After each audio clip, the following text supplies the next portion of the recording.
Ekspedisi.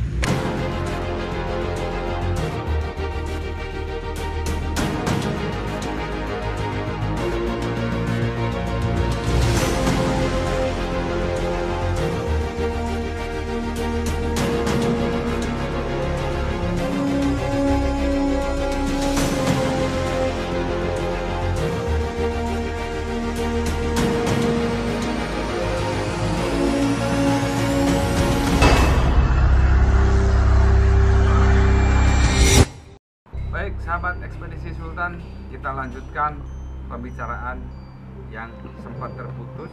Nah, ini memasuki episode kedua tentang Gua Nyai Blorong atau Gua Keduman. Ini kayaknya semakin seru karena kita harus bercerita nih apa yang kita temui di dalam sana. Ya, jadi gini, sampai di sana, kemudian kita masuk seperti yang Kang Denny tadi sempat katakan. Jadi, setelah kunci dibuka, saya yang duluan masuk pertama ya. Saya yang duluan masuk pertama, kemudian saya disambut. Makanya saya agak berhenti, kalau mungkin nanti sahabat ekspedisi lihat di video tayangan kita. Sebelum masuk saya sempat berhenti sebentar, agak tunduk karena memang dikalungin bunga melati ini. Sama dikalungin bunga melati, bukan?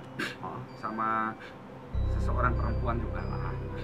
Nah, baru sampai masuk di dalam kan, baru Kanjeng Ibu Ratu datang kan setelah di dalam.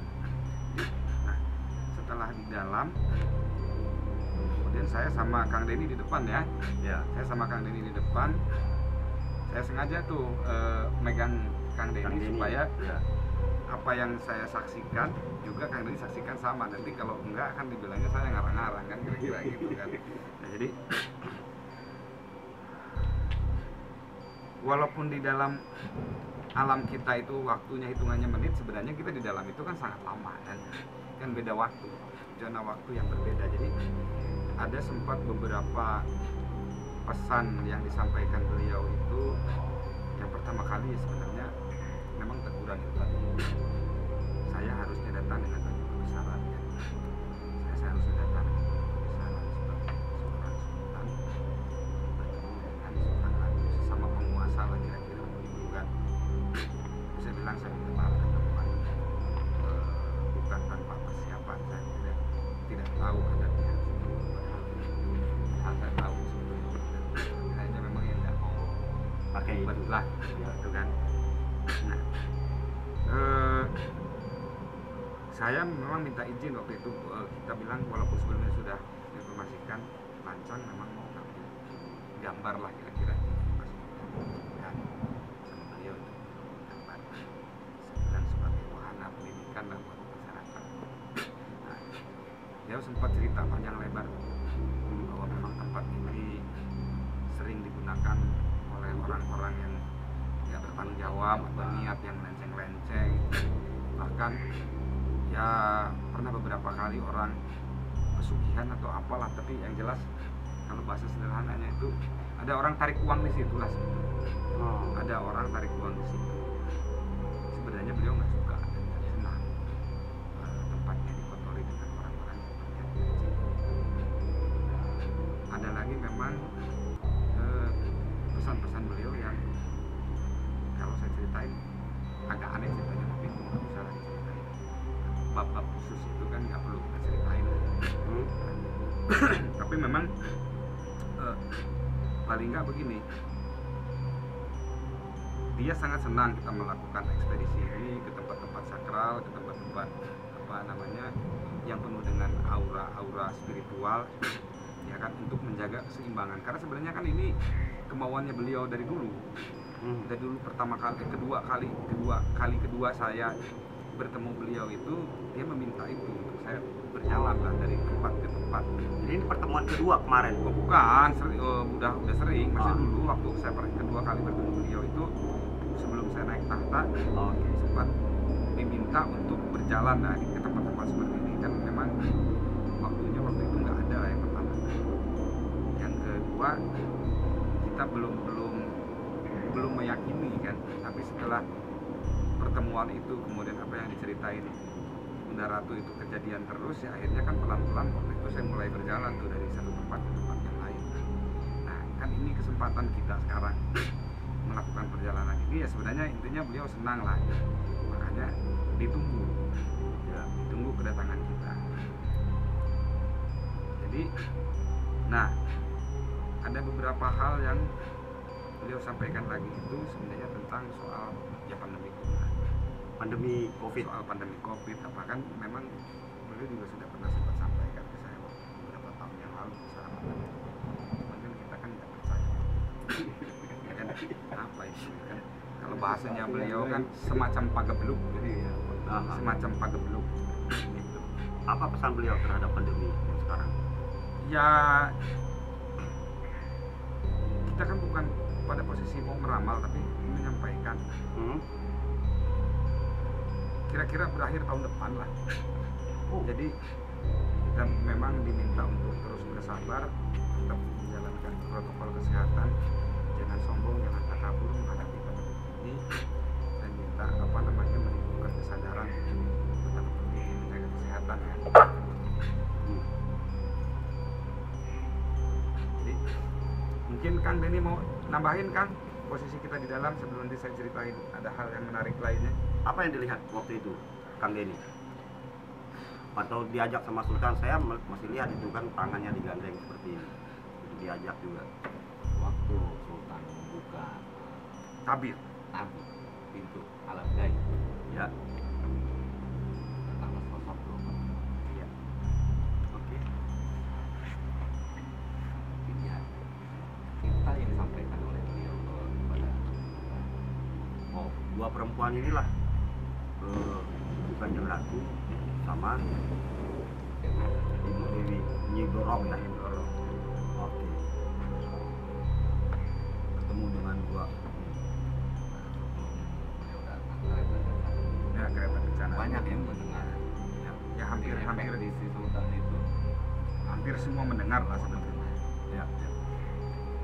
Waktu dibawa masuk ke sana, terang benderang, Oh ya, kotak-kotak seperti Iya. perak dan emas. sangat terang sekali.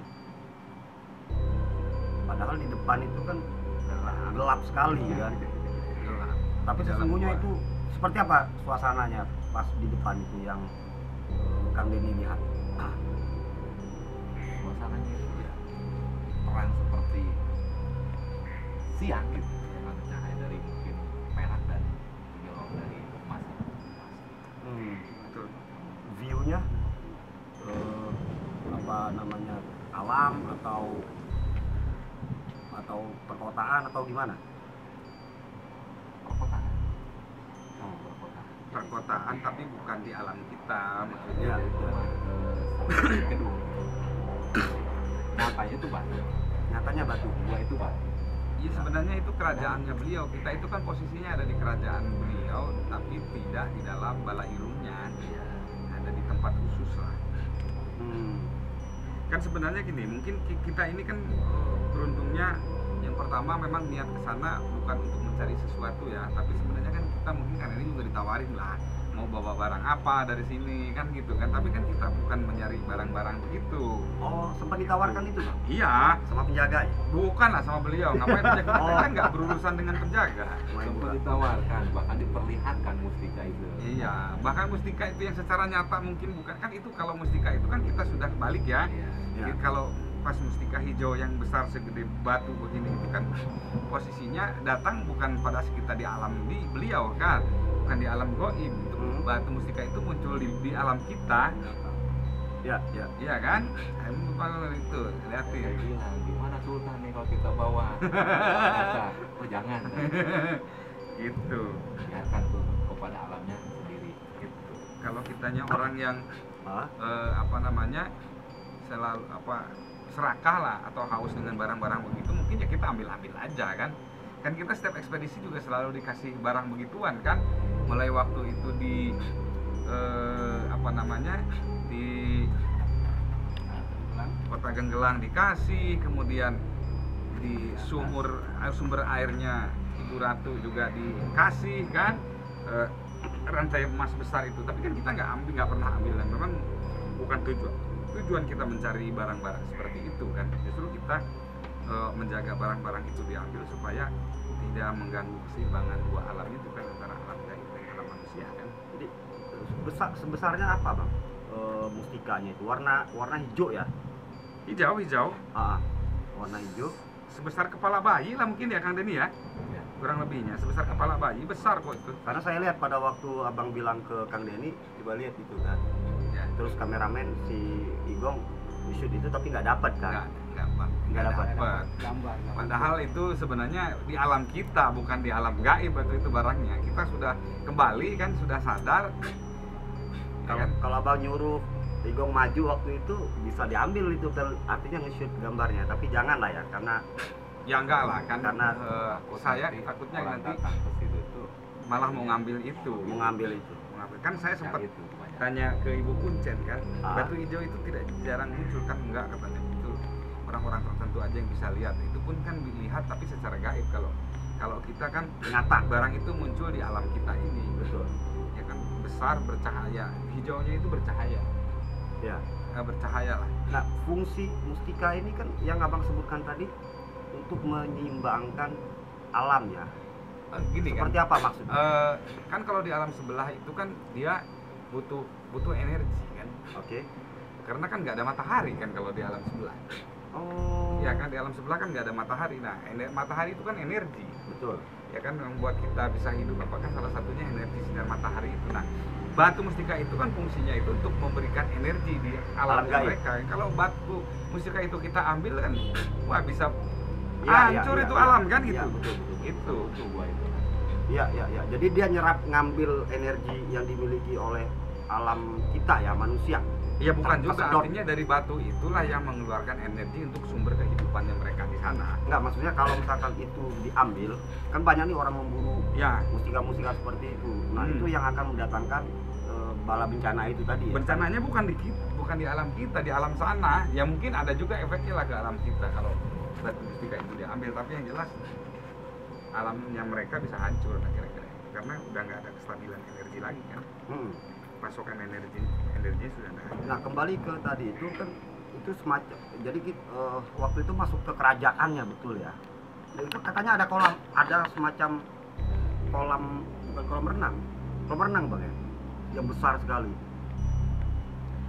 Ya ada, ya pasti kalau kolam sih ada aja, tapi kita kemarin nggak sempet kayaknya ke kolam itu ya, karena kan sebenarnya posisi kolam itu kan tidak ada di dalam kota itu, di pinggiran ya, di pinggiran kotanya mereka. Ah. Oke, yang menarik tentang Nyi Blorong itu sendiri, ini kan mitos atau legendanya adalah selalu dibilang itu kalau misalkan ada korban orang tenggelam sepanjang pantai selatan ini, juga pakai baju hijau ya, akan menimbulkan bencana. Mitosnya seperti itu. Kalau misalkan berenang di sana, memang jangan pakai baju hijau. Itu katanya diambil oleh Nyi Blorong. Seperti apa bang waktu itu kalau misalkan sempat dialog dengan Nyi Blorong? Dan seperti apa sih sebenarnya sosoknya ini? Ini ya, kalau orang yang terbiasa atau kebiasaan diambil tenggelam di laut itu kan sebenarnya kan bukan sekedar Nyi Blorong yang ngambil kan, tapi kadang-kadang Roro bukan ratu, kan beda nih. Kadang-kadang orang suka kesalahan kan, bahwa Roro itu adalah ratu itu bukan, Roro itu bukan. Jadi bisa Blorong, bisa Roro, tapi setahu saya Blorong itu sudah lama insaf, tidak pernah lagi dia mengambil seperti itu. Yang pertama, yang kedua, beliau juga sudah tidak pernah menerima pesugihan. Kalau dulu kan memang Nyi Blorong itu terkenal ada pesugihan Nyi Blorong kan, Ya. menikah dengan beliau atau apa, nanti diberikan emas dari sisiknya kan. Fisik sejatinya beliau ini kan ular sebenarnya kan. Fisik sejatinya Nyi Blorong ini kan ular gitu. Nah, jadi kalau dulu orang pesugihan Nyi Blorong itu menikah dengan beliau, kemudian nanti setelah melakukan hubungan badan suami istri, jadi sisik-sisiknya itu digoyang rontok, nah itu jadi emas itu. Oh, Gitu. kalau misalkan wujud fisiknya itu memang ular, tapi kepalanya tetap kayak berupa bukan ular ya? Kepalanya Setengah. manusia, Oh. setengah badan manusia, tapi yang pasti gini, apa namanya, itu kan sudah lama beliau tinggalkan hal-hal yang seperti itu, dia udah nggak lagi melakukan itu. Jadi ngambil orang pun sudah lama enggak sebenarnya. Nah yang masih itu Roro itu yang masih ngambil orang-orang di laut itu. Dan kemarin kita nggak ketemu kan, masalahnya nggak ketemu sama Roro. Roro Kidul salah satu penjaganya atau gimana? Bukan Beliau itu disebut anak, tapi sebenarnya kan bukan anak kandung, kan anak angkat. Oke. Anak angkatnya Ibu Ratu. Ya boleh dikatakan sebenarnya itu kan penjaga batas antara alam manusia dan alam mereka. Itu Roro. Jadi orang yang kan Roro juga sama. Dia ngambil orang kan bukan orang, semua orang pakai baju hijau diambil, sebetulnya kan bukan itu kan. Bukan. Kadang-kadang orang selalu salah persepsi kan. Jadi orang yang punya niat jahat, orang yang sombong, orang yang takabur, orang yang menyepelekan, wah nggak ada ini gini-gini rahayul apa segala macam, atau orang yang punya niatnya melenceng, itu yang dia ambil. Itu yang diambil. Iya, bukan juga semua orang diambil sama dia, enggak, atau pakai baju hijau tiba-tiba diambil, enggak begitu.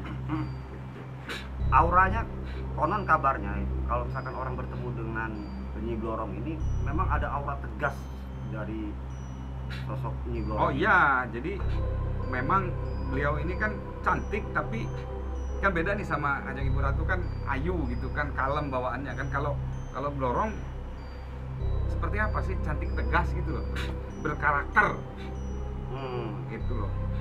Mungkin kayak seperti perempuan panglima perang kali ya. Oh ya memang dia panglima lah. Oh, dia Gitu, memang panglima ya? kan gitu. Bang, bisa diceritakan bagaimana profil tentang Nyi Blorong ini supaya nggak salah persepsi ya? Nyi Blorong. Ya Blorong itu kan salah satu tangan kanannya beliau lah, yang pasti kan. Kalau dulu kan sebenarnya mereka ini kan masing-masing kan.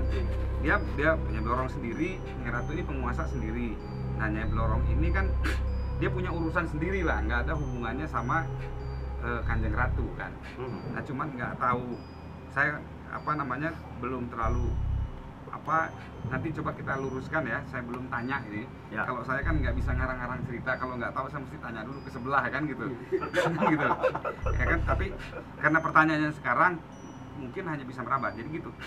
Beliau ini dulu hidupnya sendiri, maksudnya bukan anak buahnya Kanjeng Ratu Selatan kan. Independen Nah, lah dia. Sampai katanya mungkin apa terjadi pertempuran atau pertarungan, saya kurang paham, sampai kemudian beliau kalah, akhirnya insaf kan. Nah sebenarnya kan beliau itu juga dalam kerangka terjadi gesekan itu karena ya itu tadi sering ada pesugihan apa segala macam kan. Ya. Nah mungkin Ibu Ratu Selatan tidak suka kan masalah itu, jadi akhirnya ya terjadi perselisihan yang menyebabkan